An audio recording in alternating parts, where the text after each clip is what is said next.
A special meeting to discuss the federal courthouse canceled this morning after Panama City leaders realized what the company chosen as the top bidder for the project was asking for from the city. On Friday, we reported Rooker Properties was chosen as the #1 alternative to keeping the federal courthouse in Bay County if they were granted several incentives. You will recall last year the U.S. District Court decided not to renew the lease on the current facility when it expires December of this year.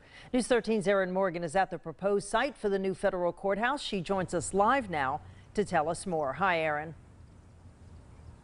Amy, it's been several months since Rooker Properties submitted their bid to build a brand new federal courthouse facility on this property across from Mackenzie Park in downtown Panama City. Now, they were set to meet with the Panama City Commission today to discuss a number of incentives to help them fulfill their bid.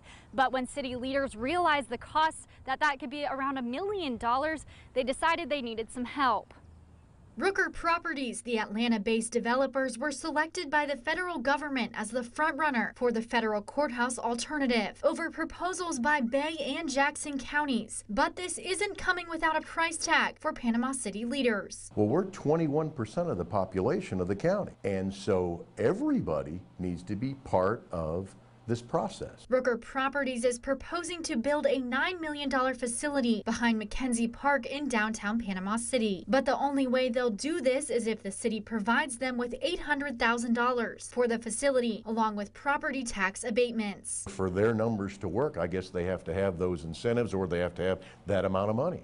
And if you can't abate those taxes, then that amount of money has to come from somewhere or somebody. Mayor Brudnicki says this responsibility should not fall on Panama City alone. I wasn't going to subject my city commission to have to make a decision, or myself, about spending all of the city's money on a county-wide issue. Which has now led them to ask the county to once again partner with them to save the federal courthouse. We're in the process of going through and looking at it and determining at what point do we think that it is still in the public's interest to participate, and what would the return on that participation be.